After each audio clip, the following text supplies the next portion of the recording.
If you click on this video, you are probably a programmer and an artist, and a writer, designer, a marketing expert, or in one word, a solo dev. Let's expand your titles with music composer and sound engineer. I will show you how I make music from scratch and prove that anyone can do it. And here it is, FL Studio, the software that professional producers use and also me. Let's start with the first and most important thing, melody. I always start with the piano for everything. Why? Because if it sounds bad on a piano, it will probably sound bad on everything else too. First, we want to establish the rhythm. It's the backbone of the melody.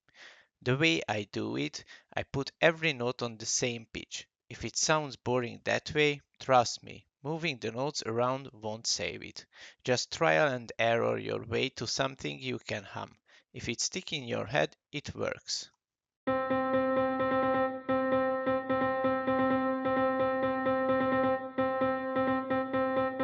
usually follow an ABAC format. That means bar 1 is A, bar 2 is B, bar 3 is A again, because repetition is good, and bar 4 is C, a slightly changed version of B.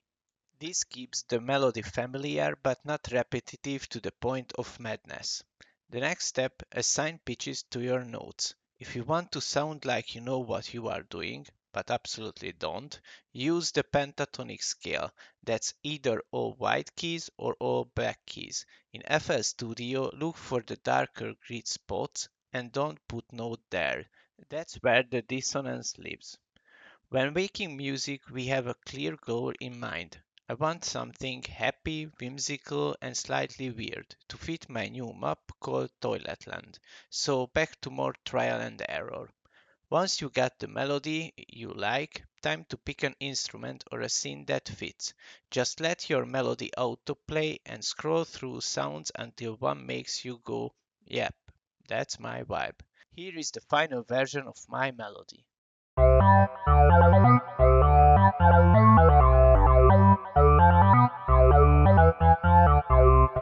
And now self-promo break.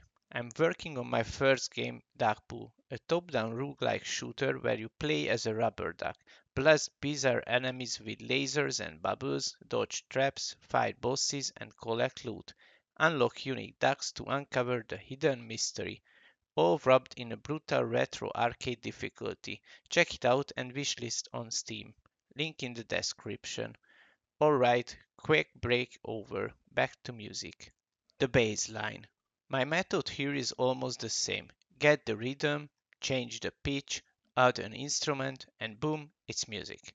If your music theory knowledge is, let's say, pending, here is a trick.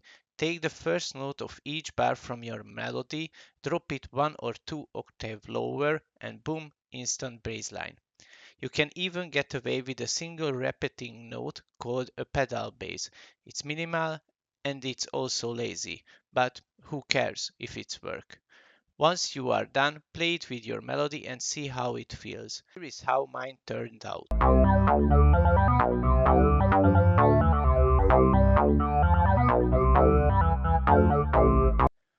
Now we got a melody and a backbone. Time to give it a heartbeat. Percussion time.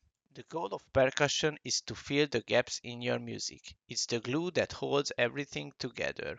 Most tracks use at least 3 elements: kick, snare, and hi-hat, and that's what I'm using here too. Remember, this is a background music meant to loop for hours. It shouldn't steal the show, just support it.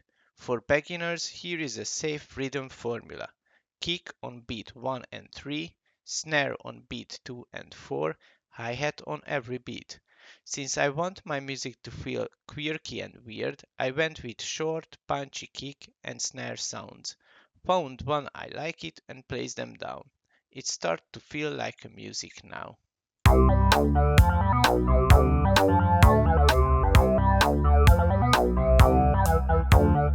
Step 4. Chords.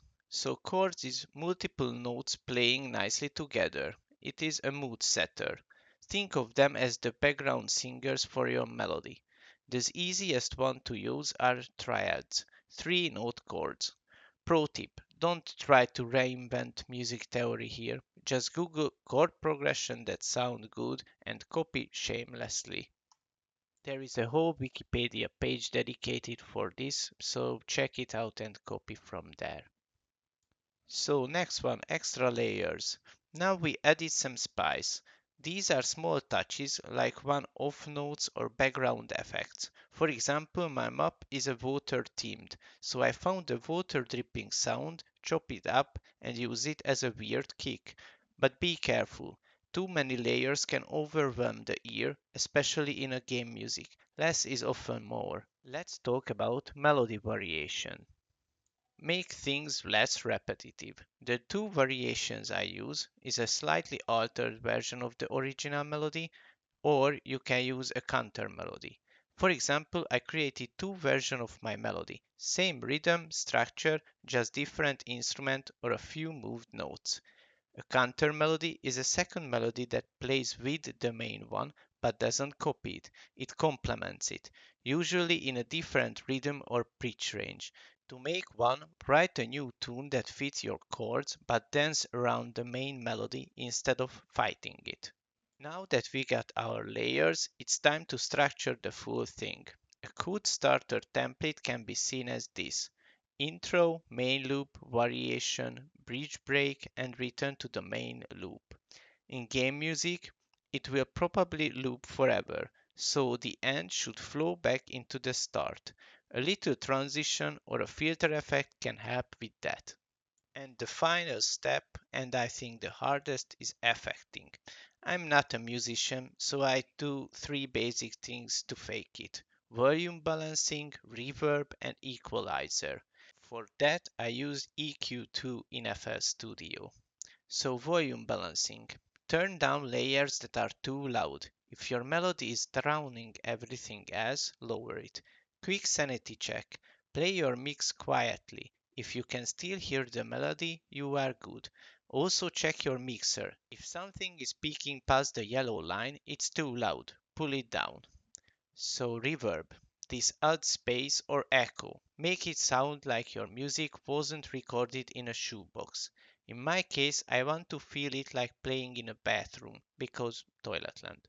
Tip: think about where your music lives: forest, cave, spaceship, and use reverb to match it. I'm no expert on this field, so I would suggest you to have an extra search here for your preferences. Google it, ChatGPT, or YouTube, your choice. Equalizer 2. Looks scary, but it isn't. You use it to boost or cut certain frequency to clean things up. For example, bass too boomy, cut the low end; melody too harsh, soften the highs. In simple terms, just grab the notes and adjust until it sounds better. Extra tip: only your kick and bass should dominate below 100 Hz. Everyone else needs to get out of that zone. I made a little EQ table for this. Check it on your screen. And that's it. You can check out my final version, probably already popped up. And don't forget to wishlist Dakpu. Good luck, have fun, and make some music.